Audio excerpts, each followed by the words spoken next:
उसने बताया कि जब वो छोटा था तो बहुत अकेला रहा करता था और उसका किसी से बात करने का दिल नहीं चाहता था, क्योंकि उसके चेहरे पर लाल रंग के निशान थे और इसी वजह से उसका रवैया सबके साथ बहुत बुरा था। एक दिन ये पता चला कि उसके चेहरे पर वो लाल निशान उसके कमरे में रखे गुलाब के फूलों की वजह से थे।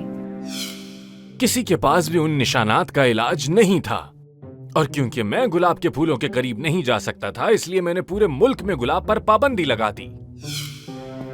लेकिन एक दिन एक आम आदमी प्रिंस के पास आया और उसने बताया कि जंगल के बीचों बीच एक चुड़ैल रहती है।